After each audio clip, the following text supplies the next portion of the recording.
In the complex and tumultuous history of Russia, a man with a sharp gaze, defiant gestures, and a strong character appears, leaving a trail of controversy and radical changes in his wake. His name is the last word whispered in the halls of the Kremlin, the shadow that looms over today's Russia. Boris Yeltsin is seen by the West as the reformer who led Russia from the Soviet system to the liberal and capitalist world, while others in other latitudes point him out as having been, along with Gorbachev, the great traitor of Russian greatness, the one who dismembered the Soviet Union, the one who handed over Russian sovereignty to foreign power, and the one who opened a period of greater impoverishment for the population. The 90s in post-Soviet Russia bear the name of Boris Yeltsin. Economic shock, coups, counter-coups, political trials, bombing of the parliament, cultural liberalization, and the rise of Russian oligarchs are just some of the signs of his time. Allow yourself to delve into the abyss of contemporary Russia through the eyes of a man whose story we will learn today. Boris Nikolaevich Yeltsin emerges in the cold breath of Soviet Russia. He was born on February 1st, 1931, in the picturesque Budka, a small village in the province of Sverdlovsk, then part of the Russian Soviet Federative Socialist Republic. His roots were deeply embedded in Russian soil, as he came from a long lineage of ethnic Russians who had tilled the land of the Urals since the 18th century. The village of Sverdlovsk in the 30s was ravaged by the aftermath of rural collectivization and the agricultural transformation of Stalinism. Hunger was looming, and the Yeltsin family moved to the city of Kazan in 1932. There, young Boris took his first steps in kindergarten, his eyes still innocent to the whirlwind of history that surrounded him. The State Security Service arrests his father, Nikolai, accusing him of being a counter-revolutionary agitator, and sends him to the prison camps. Meanwhile, the Communist Party confiscates the modest dwelling and possessions of the Yeltsin family, leaving them with no choice but to seek refuge in the homes of generous friends.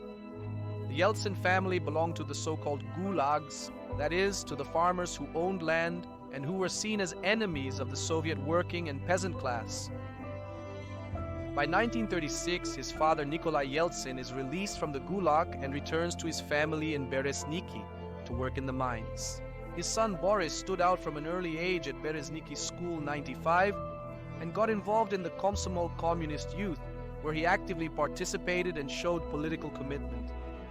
As the 1940s progressed and he approached adolescence, Boris Yeltsin stood out not only for his academic brilliance, but also for his great skill in playing volleyball.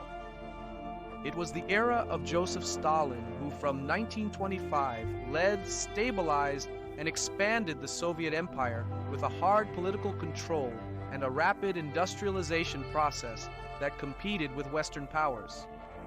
However, in 1953, after nearly 30 years in power, the supreme leader of the Soviets dies and a transition process begins. In the Soviet nomenclature, there were factions that promoted maintaining the Stalinist doctrine of socialism in one country, while other groups raised reformist flags and a greater openness to Western capitalism. Later on, the young Mikhail Gorbachev and Boris Yeltsin would subscribe to these reformist groups. For the following year after Stalin's death in 1954, Boris takes a crucial step on his path to destiny. Overcoming adversities, he manages to enter the Ural Polytechnic Institute in Sverdlovsk. There he studies civil engineering, and it is in the university classrooms where he finds who would become his lifelong companion, Naina Yosifnova Grina, with whom he would later have a daughter named Tatiana. By 1955, Boris Yeltsin obtains his engineering degree, but opts for manual labor in construction, following in his father's footsteps. When work was scarce, he made a living as a carpenter, welder, and in the hustle and bustle of moving. For over 20 years, Boris Yeltsin lives in the Urals of Sverdlovsk. After Stalin's death, Nikita Khrushchev finally rises as the new Soviet emperor who belonged to the wing of westernizing reformists So the so-called process of de-Stalinization begins and takes measures of slight political and commercial openness, also approaching groups of the great international capital, which had already set foot in Russia during the era of Lenin and Stalin. This policy of Khrushchev considerably influences a young man named Mikhail Gorbachev, who would later have a great influence on our protagonist Boris Yeltsin. Nikita Khrushchev initiates a series of housing and infrastructure projects in the region, in which Boris Yeltsin decides to get involved with the technical and managerial knowledge he already possessed. This would be, before politics, his first great lever of ascent in the Soviet pyramid. The bosses in charge of housing planning looking for a highly trained engineer stop at his profile. However, his lack of party membership was an obstacle to this. A three-member committee meets to evaluate Yeltsin's credentials, and amid conflicting evaluations, he is finally granted a one-year probationary period as an official party member. While overseeing the construction of housing developments, Yeltsin encounters demotivated workers, abusive foremen, and stubborn party officials. Each day put his probationary party membership period at risk. Amid these conflicts, his political potential does not go unnoticed by the Komitet Gosudárstvenoj bezopasnosti, and new possibilities present themselves to him.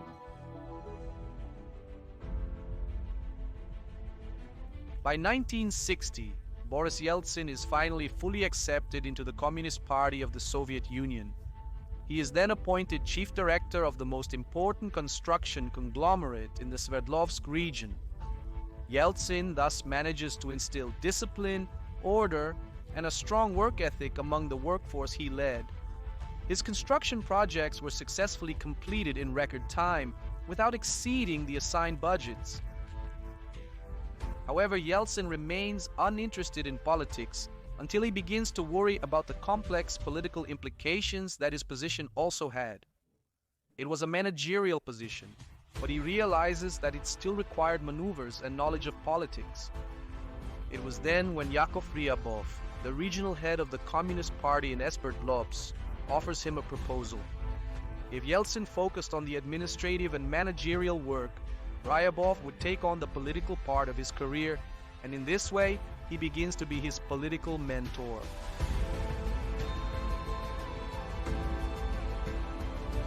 Boris Yeltsin rises rapidly in the political ranks in Sverdlovsk and becomes the third most powerful member of the party in the region, and would continue to make a name for himself among national leaders as a capable and cunning man. By 1966, the time finally comes for Union leader Nikita Khrushchev after his reform-oriented government. A new lock comes to power. Leonid Brezhnev, a man from the most orthodox and Stalinist wing of the Soviet Union who maintains greater secrecy during the Cold War, against foreign interference in the Russian economy and politics. His period was of stabilization and resurgence of global influence and military expansion of the Soviet Union. However, it was also a stage of economic stagnation in the face of rapidly growing Western powers. By 1976, a call from Moscow changed the course of Yeltsin's career.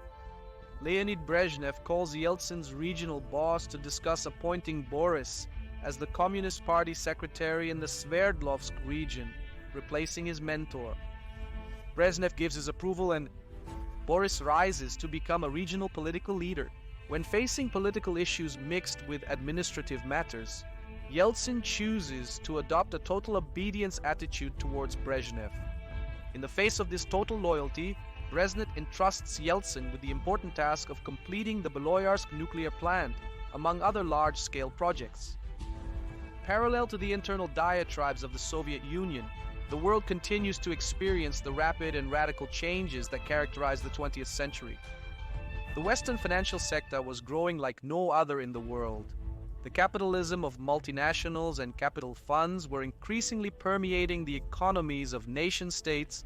The culture and academia produced in the Anglo-Saxon Western world were spreading like none throughout the planet.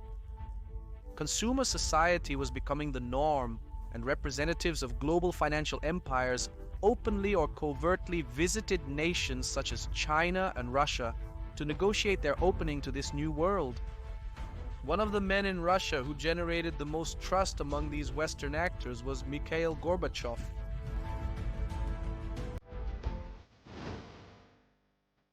By 1981, Boris Yeltsin receives the prestigious Order of Lenin and continues his work leading his projects.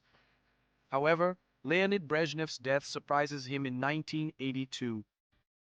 After 18 years of Brezhnev's rule on the Soviet throne, it was inherited by Yuri Andropov, who would also die 2 years later, giving way to Konstantin Chernenko. During all these years, the reformist Mikhail Gorbachev rises, already presiding over the Politburo meetings and pulling many strings of power behind the scenes. The liberal and reformist factions favorable to opening up to the Western world were gaining more ground, while the more orthodox and anti-interference line was losing strength within the Union. Yeltsin was already a nationally recognized leader, especially in these reformist circles. Chernenko also dies in a short time during the year 1985, when the Politburo finally ends up designating the reformist Mikhail Gorbachev as the new Soviet leader. After spending more than 50 years living his entire life in the swaddles of Sverdlovsk, Gorbachev's arrival would mean for Yeltsin his relocation to Moscow, where fate had a place for him in Russian history. By April of 1985, Gorbachev appoints Yeltsin as president of the construction department of the Communist Party of the Soviet Union. So Yeltsin definitively moves to Moscow and comfortably settles in an apartment in an area reserved for high-ranking party members. Later, in December of that same year, Gorbachev appoints him as the administrative head of the city of Moscow. Thus, he was in charge of the capital of the Soviet Empire and exercised his authority in his characteristic style.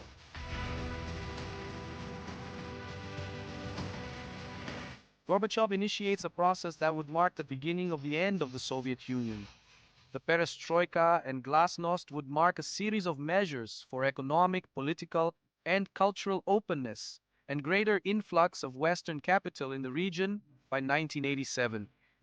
In this growing climate of freedom of opinion, Yeltsin was in charge of Moscow and was a dazzling political figure of the Communist Party, who along with other reformists demanded greater scope and faster pace in the reforms that Gorbachev was advancing. Gorbachev was in the midst of criticism from orthodox Stalinists who accused him of surrendering the country's sovereignty to Western capitalism, and from liberals who were asking for even more radical reforms. Yeltsin, disagreeing with the orthodox positions and in the midst of altercations with Gorbachev, decides to be the first member in the history of the Politburo of the Soviet Union to voluntarily resign his position. His criticisms in his speech against the Soviet nomenclature seep into the press, and his popularity rises as a figure against the status quo. Gorbachev's economic reforms and opening caused more scarcity, inflation, and poverty, and Yeltsin's popularity continued to grow, who also had excellent relations with Western powers and the United States. By 1989, another change occurs that would later have transcendental consequences, when as part of Gorbachev's political reform, the Congress of People's Deputies of the Soviet Union is created, which would now coexist with the formerly unique Supreme Soviet of the Soviet Union. This Congress would also be elected in multi-party elections. The Communist Party remained the majority, but it was no longer the only party, and it was also divided internally into different factions. It's important to note for the fall of the Soviet Union that each individual Soviet republic had its own particular political structure. For example, the Russian Socialist Federative Republic and the other Soviet republics each had their own Supreme Soviet and their own new Congress of Deputies. However, all these republics were subordinate to a higher structure, which was the Soviet Union, which was in turn governed by its own Supreme Soviet of the Soviet Union and its Congress of Deputies superior to all others from the other republics. Yeltsin, as the leader of Moscow, is elected in 1989 for the Congress and the Supreme Soviet of the Soviet Union, and the following year, representing his province, Sverdlovsk, he is also elected to the Congress and the Supreme Soviet of the Republic of Russia. Both in the Congress of the Union and in the Congress of Russia, Yeltsin leads the liberal opposition within the Communist Party against Mikhail Gorbachev. Yeltsin gains many supporters within the legislative power, and one by one the Soviet deputies start siding with Yeltsin. The same starts happening in the party's Politburo after his departure from this space. And meanwhile, from the Komitet Gosudarstvenoi Bezopasnosti, they secretly also support Yeltsin. And thus skillfully he was building a leadership platform amidst the reforms proposed by Gorbachev.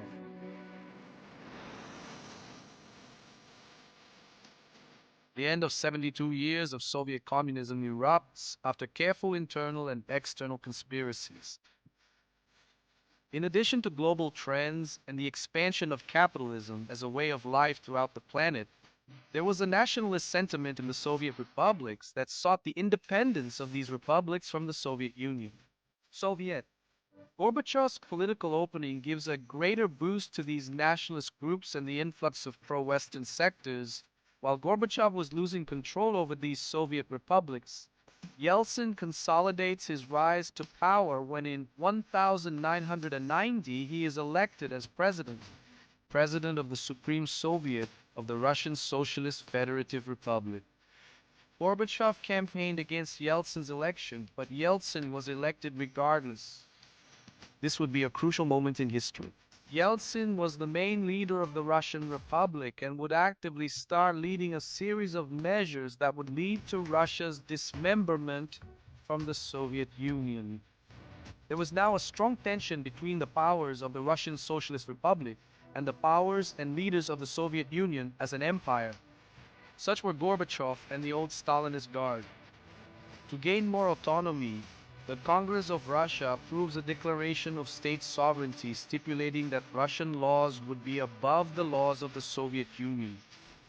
Subsequently, at the initiative of Yeltsin and through a referendum in Russia, the creation of a new position, the position of President of the Russian Soviet Socialist Republic, is approved. Yeltsin campaigns criticizing the centralist dictatorship and Soviet interventionism, and when elections are held in June of 1991, Yeltsin is elected as President of the Republic of Russia.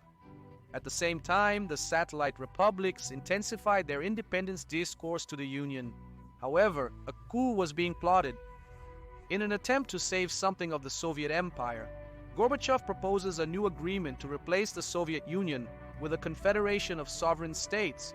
But on the eve of this agreement, on August 18th of 1991, high members of the Orthodox wing of the Communist Party of the Soviet Union and the Komitet Gosudarstvenoi Bezopasnosti initiate a coup to try to preserve the Soviet Empire.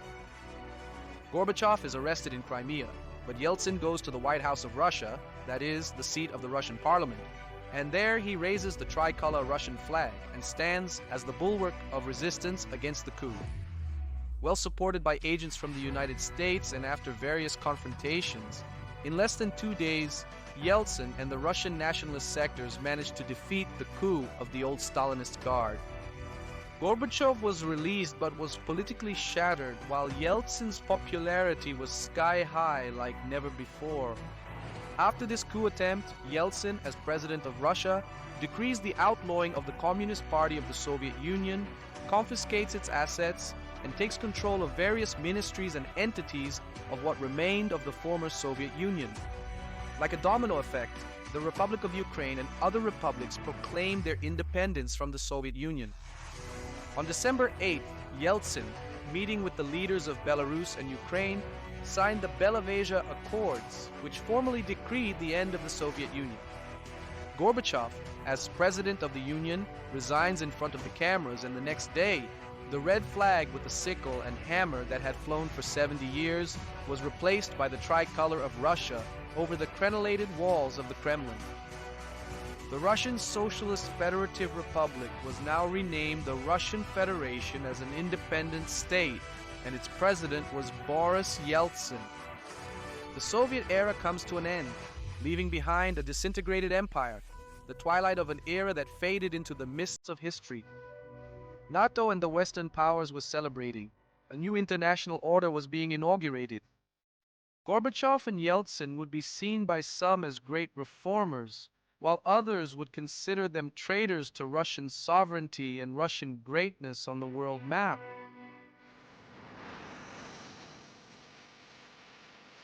As president of the nascent Russian Federation, Boris Yeltsin proposes a broader reform program than that undertaken by Gorbachev. Russia would be open to the liberal world in politics, culture, and economics. In this way, Yeltsin initiates a series of economic reforms inspired by the liberal theses in vogue at the time, with references such as Milton Friedman, measures that author Naomi Klein describes as electroshock therapy to the economy.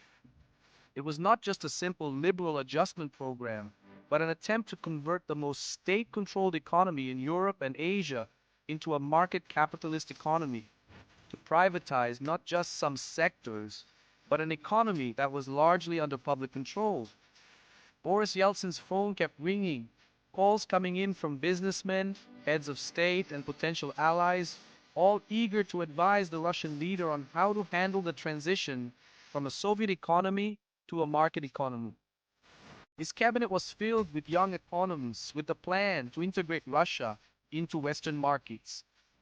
His measures would change the country's economic structure, putting the economy in the hands of a new nomenclature. By January of 1992, Yeltsin liberalizes all prices, liberalizes foreign trade, and liberalizes currency exchange. He also raises interest rates to very high levels to restrict the issuance of money and credit. To reform state spending, Yeltsin significantly raises taxes, cuts numerous government subsidies to industry and construction, and makes considerable cuts to public spending on the various aids and benefits provided by the Russian state. Starting from 1992, prices in Russia skyrocket, there is scarcity, and the economy contracts more than it already had. In the following years, the living standards and purchasing power of a good part of the population continued to plummet, especially those industries and people who depended in some way on state spending, while Russia's foreign debt to foreign banks increased substantially. During the 90s, Russia's gross domestic product plummets more than 50% and unemployment increases substantially. To the same time, there is a picture of hyperinflation for several years of Yeltsin's presidency. Around 10 million Russians enter a state of poverty. Some businessmen with money taken from the coffers of the Soviet Communist Party begin to import products to supply the empty shelves, charging the state huge sums that undermine the reserves of the Russian state. The business class close to Yeltsin did not pay taxes or import duties. This creates an economic environment characterized by the most authentic free market, a laissez-faire and laissez-passer. One of the most notorious examples of this process was the association between the former Soviet foreign minister Vladimir Potanin and the magnate George Soros. They provided credit lines to Yeltsin's government with terms that were very disadvantageous for Russia.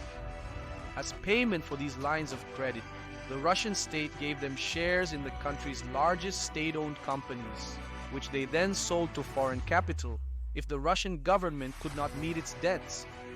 Scholars argue that the recession generated by Yeltsin's economic program was greater in magnitude than the Great Depression of 1929. That's why, in 1993, numerous sectors and politicians, including his vice president, began to distance themselves from Yeltsin and his reform program, which resulted in a struggle between Yeltsin and the Supreme Soviet and Parliament for control of the government. They even tried to remove Yeltsin from the Congress, but with 600 votes, they were just 72 short of reaching the two-thirds necessary to remove him from power. Meanwhile, Yeltsin was meeting with Bush Sr. to declare the end of the Cold War and establish military and economic agreements. He also met with leaders of former Soviet republics, where he was going to apologize on behalf of Russia for the Soviet intervention in those countries. In domestic security, Yeltsin divides the Komitet Gosudarstvenoi Bezopasnosti into 4 national security services. By dividing the Komitet Gosudarstvenoi Bezopasnosti, Yeltsin unknowingly creates a 1,000-headed monster, a hydra in which many former intelligence officers in foreign services and in various diplomatic missions go to these newly born security apparatus to operate clandestinely under the veil of officialdom. After an intense internal power struggle, Yeltsin announces on television that he was dissolving the Supreme Soviet and the Congress of People's Deputies, and that he would govern by decree until a new parliament was elected and a referendum was held for the new constitution in Russia. This leads to a critical point known as the 1993 constitutional crisis. The night following the dissolution announcement, the Supreme Soviet declares that Yeltsin is removed from his position and they swear in his vice president as the new president. There is popular discontent, as not only is there a great economic debacle, but violent crime had grown in the streets, a high level of corruption was denounced, and the health system was worsening while there was a shortage of fuel and food. A civil and armed resistance is formed against Yeltsin, which positions itself in the White House at the headquarters of Parliament.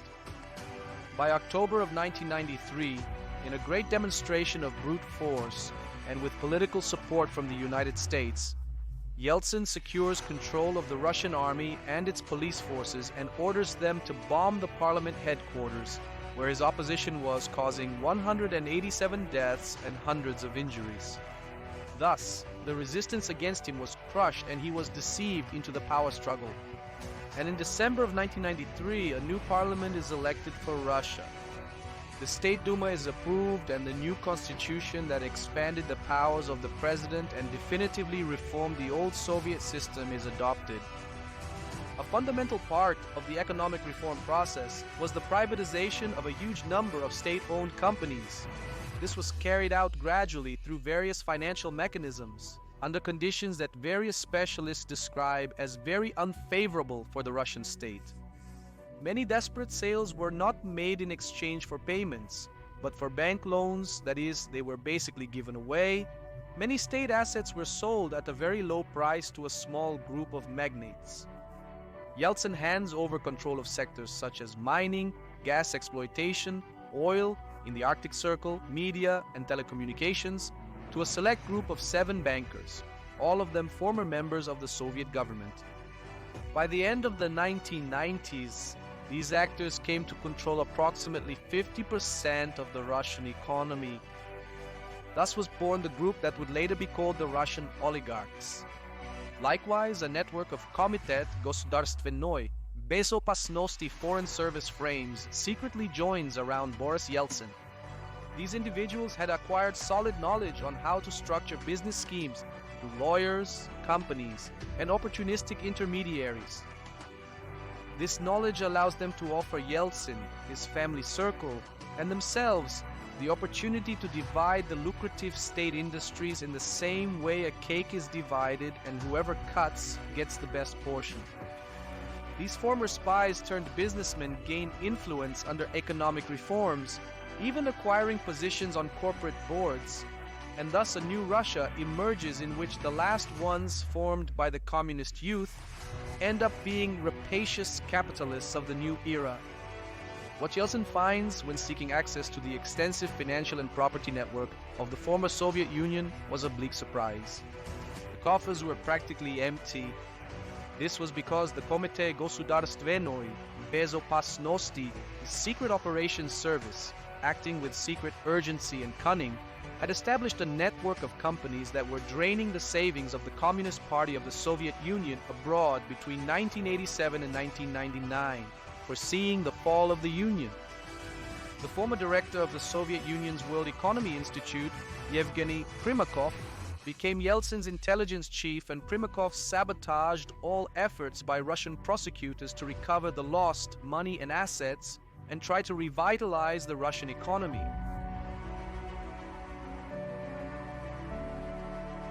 It is also crucial to note that as part of the agreements between Gorbachev and Ronald Reagan for the rapprochement between the United States and Russia was the commitment that NATO would not expand beyond Germany. However, the United States was acting behind the scenes and preparing an expansion of the member countries of this organization, including former Soviet republics. Many Russians saw this as a possible geopolitical encirclement of the Russian nation. Yeltsin showed hesitant statements and actions in the face of this possibility. As we will see later, Yeltsin would accept help from the United States in exchange for allowing a further expansion of NATO. By the mid-90s, the Russian economy was in ruins. Russia had lost a quarter of its territory and was seen as a fallen power. Although Yeltsin had promised not to run for re-election, By 1996, he announced that he would run for re-election.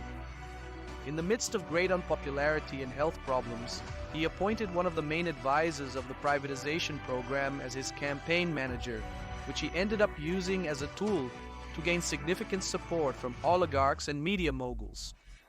In a display of foreign interference in Russian national sovereignty, Clinton and the United States also sent advisors and support resources in favor of Boris Yeltsin. To sway public opinion, Yeltsin pledges to discard some reforms and reinstate various state support initiatives for the people. The United States manages to get the International Monetary Fund to approve a $10 billion loan to Russia that same year, which gives a great boost to the government and Yeltsin's campaign. Finally, Yeltsin manages to surpass the rival candidate from the Communist Party, who was initially the favorite, and wins the election. In exchange for American support, Yeltsin stops observing the old agreements between Gorbachev and Reagan on NATO, and indeed, shortly thereafter, some former Soviet republics end up joining NATO during the Clinton era. During his new presidency, Yeltsin continues to receive substantial loans from international banking, over which it is reported that many of his funds were cannibalized towards Yeltsin's personal circle and placed in international banks. By 1998, the Russian government declares default on its debts, and the Russian ruble collapses, causing a major financial crisis in the country. But Yeltsin's health, his problems with alcohol, and his isolation from his family and politics are increasing. Diplomatic blunders were daily occurrences. From making inappropriate comments and gestures in front of the English royal family, leaving the Irish Prime Minister waiting on the runway because he was too drunk to get off the plane, appearing in underwear outside the Russian embassy in Washington looking for a taxi, making nonsensical comments on state visits in Scandinavia that left his counterparts confused, and among other performances, he suffers falls, mood swings, and other delusions that make it clear that the leader was not in good health. By 1998, Yeltsin appoints a 46-year-old former Komitet Gosudarstvennoy Bezopasnosti agent as head of the Russian Federal Security Service, a man little known to the population, but who had made a significant rise in the political pyramid at the hand of Boris Yeltsin during the 90s. A man named Vladimir Putin. Yeltsin is repeatedly hospitalized in a psychiatric institution with a high level of secrecy. Shortly after, this unknown former Komitet Gosudarstvennoy Bezopasnosti agent Vladimir Putin would be appointed as interim prime minister. And it is he, along with the advisors from the former Komitet Gosudarstvennoy Bezopasnosti, who take de facto control of the country. After much opposition and new attempts at impeachment by the state plumage, both the communist and democratic opposition, Yeltsin finally resigns the presidency on December 31st and proclaims Vladimir Putin as his successor, who assumes as interim president of Russia. Sick and alcoholic, Yeltsin spends his last years low profile, does not give interviews, does not make public appearances, except when Vladimir Putin asks him to, and meanwhile he goes in and out of the hospital. Boris Yeltsin finally dies of complications from long-standing heart failure on April 23, 2007, at the age of 76. His remains were buried in the Novodevichy Cemetery, and his body lay in state in the Cathedral of Christ the Savior in Moscow, being the first Russian head of state in 113 years to be veiled in a religious enclosure after Emperor Alexander III. Boris Yeltsin closes the chapter of Soviet Russia and opens that of a new Russia. It is the era of unipolarity, the end of history, the unique model. From the claims of autonomy and aspirations for change from the Russian sectors, the assisted suicide of the Soviet Empire rises. Boris Yeltsin takes the baton from Gorbachev and redoubles his efforts in building a Russia adapted to the Western cosmos. From the new political, economic, and cultural freedoms, a period of new experiences and tribulations for the Russian people is made, excited with the arrival of a new era, nostalgic for the old Soviet power, or sedated under the stimuli of consumer society. Within this sign appears a little-known man who almost unwittingly ends up as interim president of the nation, the former Komitet Gosudarstvennoy Bezopasnosti agent Vladimir Putin, whom we will talk about in a future video. Thanks for watching. I hope you really enjoyed the video. Once again, I invite you to check out our new channel, Mysteries of History. I'm sure you're going to love it. I also invite you to like this video and leave your comments. We are always very interested in knowing your thoughts, and of course share it on all your social networks. See you next time, and God bless.